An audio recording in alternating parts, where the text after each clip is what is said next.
Hello viewers, हम पढ़ रहे हैं कक्षा 9वीं गणित में अध्याय 12 के इम्पोर्टेंट क्वेश्चन। इसके पहले हमने आगे के अध्यायों के इम्पोर्टेंट क्वेश्चन कर लिए हैं। यदि आपने नहीं देखे हो तो चैनल पर देख लो, क्योंकि आपकी वार्षिक परीक्षा आने ही वाली है और आप इन प्रश्नों को कर लोगे तो आपको एग्जाम में बहुत ही अच्छे अंक आने वाले हैं। तो शुरू करते हैं। यह अध्याय 12 का क्वेश्चन है। एक त्रिभुज का क्षेत्रफल ज्ञात कीजिए जिसकी दो भुजाएं 8 सेंटीमीटर और 11 सेंटीमीटर है तथा जिसका परिमाप 32 सेंटीमीटर है। तो अध्याय 12 में से जो एक प्रश्न आएगा वो 4 अंक का आने वाला है। इस अध्याय में से 4 नंबर वाला प्रश्न आएगा, इसलिए यह अध्याय बहुत ही महत्वपूर्ण है। अब हम इस सवाल को हल करेंगे। तो यहाँ पे त्रिभुज का क्षेत्रफल हमें ज्ञात करना है और भुजाएं दे रखी है 8 सेंटीमीटर और 11 सेंटीमीटर की त्रिभुज की भुजाएं हैं और उसका परिमाप 32 सेंटीमीटर है। तो हम यहाँ पर त्रिभुज का क्षेत्रफल ज्ञात करेंगे। तो हम यहाँ देख रहे हैं कि त्रिभुज के जो भुजाएं हैं, एक भुजा तो 8 सेंटीमीटर की है और एक भुजा 11 सेंटीमीटर की है। तो हमें इसकी तीसरी भुजा निकालनी होगी और तीसरी भुजा निकालने के बाद ही इसमें हम यदि यह विषमबाहु त्रिभुज होगा तो हम उसका सूत्र लगाएंगे और उसके बाद इसका क्षेत्रफल हम निकाल लेंगे। तो इसको हल करते हैं। इसमें सबसे पहले हम लिखेंगे त्रिभुज की भुजाएं, त्रिभुज की भुजाएं बराबर 8 सेंटीमीटर तथा 11 सेंटीमीटर है। तो ये बात तो हमें बता रखी इन्होंने कि त्रिभुज की भुजाएं 8 सेंटीमीटर और 11 सेंटीमीटर है। इसके साथ ही यहाँ पे दे रखा है त्रिभुज का परिमाप, त्रिभुज का परिमाप बराबर 32 सेंटीमीटर है। अब क्योंकि यहाँ पे त्रिभुज में तो 3 भुजाएं होती है और हमें 2 ही भुजाएं दे रखी है और परिमाप दे रखा, तो हम परिमाप से त्रिभुज की तीसरी भुजा निकाल लेंगे, क्योंकि परिमाप जो होता है त्रिभुज की तीनों भुजाओं का योग उसका परिमाप होता है। तो यहाँ पे 2 भुजाएं दे रखी है। यदि इन 2 भुजाओं के योग में से यहाँ परिमाप में से 2 भुजाओं का योग घटा देंगे तो हमें त्रिभुज की तीसरी भुजा आ जाएगी। तो त्रिभुज की भुजा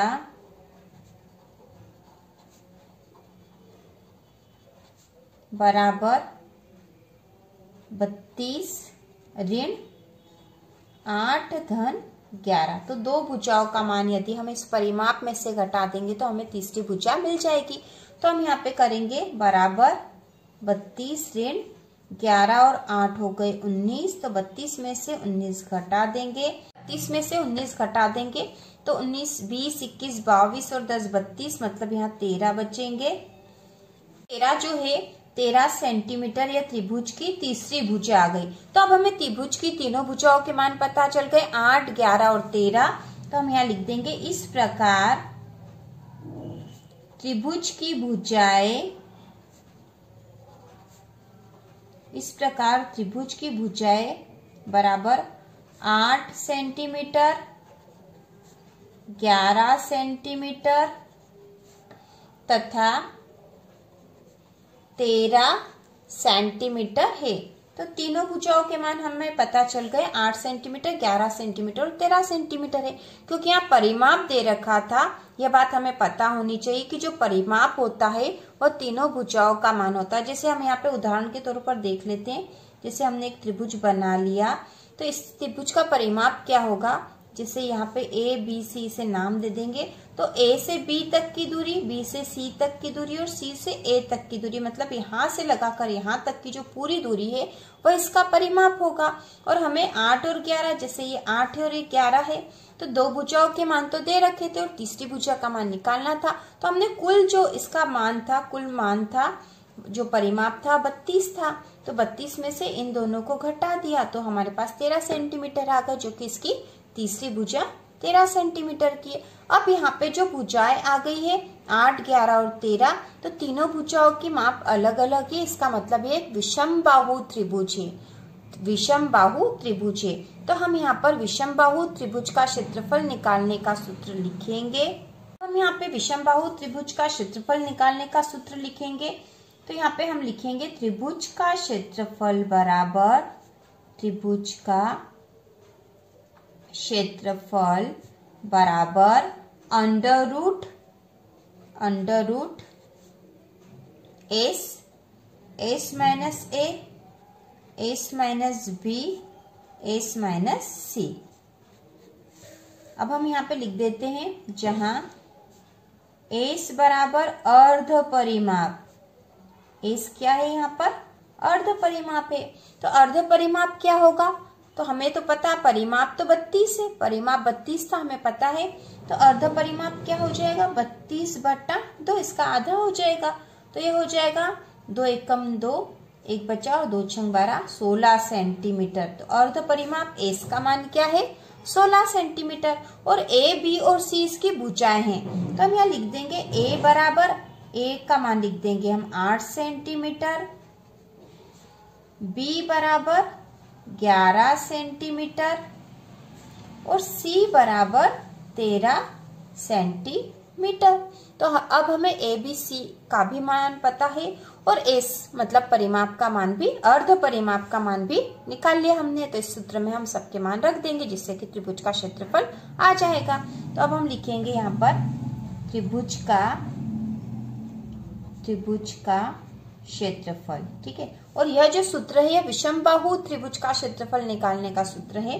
तो हम यहाँ लिखेंगे अंडर रूट बराबर अंडर रूट, एस के स्थान पर क्या लिख देंगे 16, फिर कोष्टक में 16 माइनस ए के स्थान पर 8, फिर 16 माइनस बी के स्थान पर 11, फिर 16 माइनस सी के स्थान पर 13।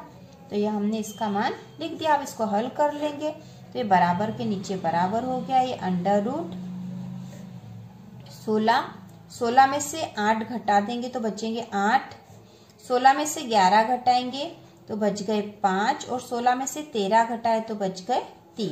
तो अब हमारे पास जो मान बचा है वो है अंडर रूट 16 और यहाँ पे इनके बीच में कोई निशान नहीं है, मतलब ये गुणा में है। तो हम लिख देंगे 16 गुणा 8 गुणा 5 गुणा 3, ठीक है।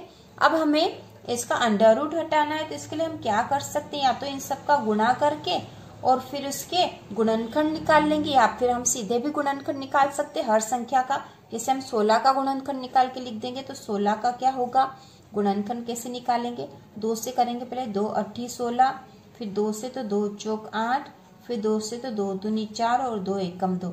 तो इसके गुणनखंड आए हैं, जो गुणनखंड आए वो हम यहाँ लिख देंगे, ठीक है। यहाँ लिख देते हैं, यहाँ पर लिख देंगे 2 गुणा 2 गुणा 2 गुणा 2, ठीक है। अब 8 के गुणनखंड इसी प्रकार कर लेंगे, तो 8 का गुणनखंड हो जाएगा यहाँ से, ठीक, यहाँ से 8 है तो अलग से कर लेते हैं। चलो 8 का गुणनखंड यहाँ कर लेते हैं, तो 2 चौक 8, फिर 2 से 2 दूनी 4, फिर 2 से 2 एकम, तो 2 गुणा 2 गुणा 2 हो जाएगा। इसके बाद हम लिख देंगे 2 गुणा 2 गुणा 2। इसी प्रकार 5, तो 5 का तो 5 ही रहता है, 5 और किसी में विभक्त नहीं होगा, तो गुणा 5 हो जाएगा और 3 का भी 3 ही रहेगा। अब इस जिसके जोड़े बन जाएंगे वो बाहर निकल जाएगा, तो एक जोड़ा ये बन गया, एक जोड़ा ये, एक जोड़ा ये। अब ये 2 इसका कोई जोड़ा नहीं बन रहा है तो इसको यहीं रहने देंगे। तो अब जो जो जोड़े बन गए तो उसका एक बाहर लिख देंगे बराबर, इसे 2, इन दोनों के स्थान पे 2, फिर इन दोनों के स्थान पर फिर 2, फिर इन दोनों के स्थान पर 2। अब अंडर रूट के अंदर क्या क्या बच गए, बचे हैं 2 गुणा 5 गुणा 3, ठीक है। ये बच गए अंडर रूट के अंदर। अब तो अब इनका गुणा कर लेते पहले, तो 2 दूनी 4, 4 दूनी 8 हो गया, यहाँ पे 8 अंडर रूट के अंदर है। 2 में 5 का गुणा तो 2 पंजे 10 और 10 में 3 का करा तो 10 दिया 30, 8 अंडर रूट 30। तो यह हमारा त्रिभुज का क्षेत्रफल आ गया है। त्रिभुज का क्षेत्रफल का मान आ गया 8 अंडर रूट 30 और यही इसका आंसर है 8 अंडर रूट 30 सेंटीमीटर स्क्वायर, क्योंकि क्षेत्रफल है तो इसका होगा सेंटीमीटर स्क्वायर। तो इस प्रकार इस प्रश्न का उत्तर था। यहाँ पर हमें क्योंकि 2 भुजाएं दे रखी थी और परिमाप दे रखा था और हमारे पास जो विषमबाहु त्रिभुज का सूत्र है वह यह सूत्र था, तो हम परिमाप से पहले तो तीसरी भुजा निकाल लेंगे और तीसरी भुजा निकालने के बाद यह सूत्र लगाएंगे। परिमाप से हम अर्ध परिमाप भी निकाल लेंगे और उसके अनुसार फिर हर भुजा का मान और अर्ध परिमाप का मान लिख के इस सवाल को हल कर लेंगे। तो इस प्रकार यह विषमबाहु त्रिभुज का क्षेत्रफल निकालने का सवाल है और बहुत आसान है, बस इसमें सूत्र का ही ध्यान रखना है, बाकी हम सब आसानी से निकाल लेंगे। तो इसी प्रकार के और वीडियो देखने के लिए और वार्षिक परीक्षा की तैयारी के लिए चैनल को सब्सक्राइब कीजिए।